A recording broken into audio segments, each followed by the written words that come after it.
தமிழ் சினிமாவில் நடந்த இன்ட்ரெஸ்டிங்கான எக்ஸைட்டிங்கான விஷயம்லாம் தொடர்ந்து நம்ம பார்த்துட்டு வரோம். அந்த வகையில் இன்றைக்கி யாரை பற்றி பார்க்க போகிறோம் அப்படின்னு கேட்டிங்கன்னா, நம்ம எம்ஆர் ராதாங்க. நடிகவேல் எம்ஆர் ராதா. அவரை பற்றி எடுத்தாலே நிறைய இன்ட்ரெஸ்டிங்கான விஷயம் வருமே. இன்றைக்கி என்ன சொல்ல போகிறேன் அப்படின்னு கேட்டிங்கன்னா, தமிழில் பார்த்தீங்கன்னா பாகப்பிரிவினை அப்படின்னு ஒரு படம் ஒன்று வருதுங்க. சிவாஜி சார் நடித்த படம் சூப்பர் டூப்பர் ஹிட் ஆகுது.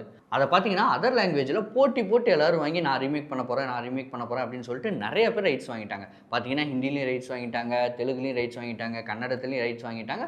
படம் வந்து எடுக்கிறது மட்டும்தான் பாக்கி. ஓகேங்களா? அந்த மாதிரி ஹிந்தியில் அந்த ரைட்ஸ் வாங்கின அந்த டேரக்டர் வந்து ஒரு மாதிரி கன்ஃபியூஷனில் உட்காந்துருக்கிறாராம், தலையை போட்டு பிச்சுக்கிட்டு இருக்கிறாராம். அப்போ பார்த்தீங்கன்னா ஒரு அசிஸ்டன்ட் டேரக்டர் போய் கேள்வி கேட்குறாரா, என்ன சார் என்னாச்சு, நம்ம டேரக்டர் ஷூட் போகலாமே, என்ன பிரச்சனை அப்படிங்கிற மாதிரி கேட்குறப்போ, இல்லைப்பா இந்த படத்தில் வந்து மெயின் ரோலாக சிவாஜி சார் பண்ணியிருப்பார், அவரோட ரோலுக்கு வந்து நான் திலீப் அப்படிங்கிறவரை கேஸ்ட் பண்ணிட்டேன். பட் நம்ம எம்ஆர் ராதா அவர் வந்து சிங்கப்பூர் சிங்காரம்னு ஒரு ரோல் பண்ணியிருக்காரு. அந்த ரோலுக்கு மட்டும் நான் யாரை போகிறதுனே தெரிலப்பா, யாரை யோசிச்சாலுமே எனக்கு வந்து ஃபிக்ஸே ஆக மாட்டேங்குது. சிவாஜி ரோலுக்கு கூட ஒரு ஆல்டர் வந்து கிடச்சிருச்சு, திலீப்பை வந்து நான் போட்டேன்.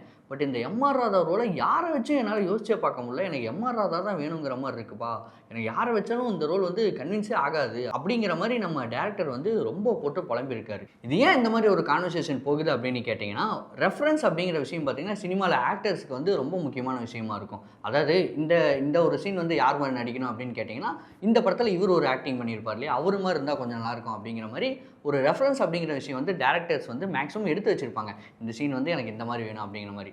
பட் இந்த படத்தில் பார்த்தீங்கன்னா எனக்கு ரெஃபரன்ஸுங்கிறதே எனக்கு தேடி எடுக்க முடியல. ஏன்னா நம்ம எம்ஆர் ராதா சார் வந்து மாடுலேஷன் அப்படிங்கிற விஷயத்தை வந்து கிரியேட் பண்ணுறாரு புதுசாக. இவரோட நடிப்பில் பார்த்தீங்கன்னா யாரோட சாயலும் சுத்தமாக வர மாட்டேங்குது. அவரே புதுசாக ஒரு விஷயத்தை கிரியேட் பண்ணுறாரு.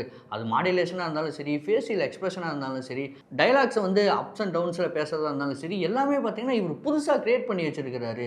ஸோ எனக்கு வந்து ரெஃபரன்ஸை எதை காட்டுறதுனே தெரியல. இவரோட ரெஃபரன்ஸே காட்டினாலும் இவரே மாதிரியே நடிச்சிருவாங்களோ அப்படிங்கிற மாதிரி எனக்கு வந்து ஒரு பயமாக இருக்குது. ஸோ என்ன பண்ணுறதுனே தெரியல அப்படின்னு சொல்லிட்டு அந்த டேரக்டர் வந்து ரொம்ப குழம்பி போனதாக ஒரு வந்து தகவல் வந்து இருக்குங்க. அண்ட் எக்ஸாக்டாக இதே தான் தெலுங்கில் பார்த்தீங்கன்னா இந்த படத்தை ரீமேக் பண்ணுறப்போ நம்ம என்டிஆர் சார் அவரும் இதே தான் சொன்னாராம். சிவாஜி ரோலுக்கெல்லாம் மேக்ஸிமம் யாராச்சும் கிடச்சிருவாங்கப்பா, ஹீரோஸை யாராவது பிடிச்சி போட்டலாம். எம்ஆர் ராதா அவரும் ஒரு பர்ஃபார்மன்ஸ் பண்ணியிருக்கிறாரு, அவர் ரோலுக்கு தான் நான் யாரை போடுறதுன்னு தெரியல.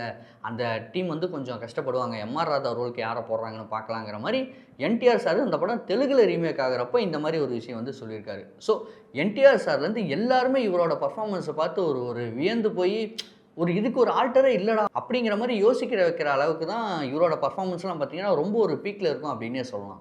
அதாவது நான் முன்ன சொன்னேன் இல்லையா, அந்த மாடுலேஷனே புதுசாக கிரியேட் பண்ணுறாரு அப்படிங்கிற மாதிரி, அந்த மாதிரி இன்னொரு விஷயத்தையும் வந்து இவர் வந்து நம்ம தமிழ் சினிமாலேயே கிரியேட் பண்ணாருங்க.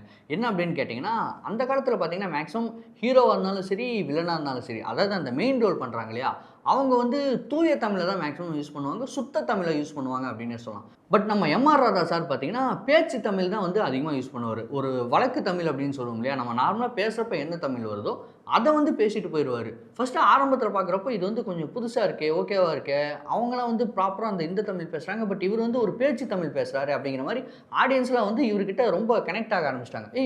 இவர் பேசுறது நல்லா இருக்கு, இவர் வந்து புதுசாக இருக்குது, என்ன நம்ம இவ்வளோ நாள் வந்து ஒரு ப்ராப்பரான தூய தமிழில் எல்லாரும் பேசிகிட்டு இருந்தாங்க, பட் இவர் வந்து புதுசாக ஒரு விஷயத்தை மாற்றுறாரு, இது வந்து கொஞ்சம் நல்லா இருக்கே அப்படிங்கிற மாதிரி மக்கள்லாம் இந்த ஒரு விஷயத்துக்கும் கனெக்ட் ஆனாங்க.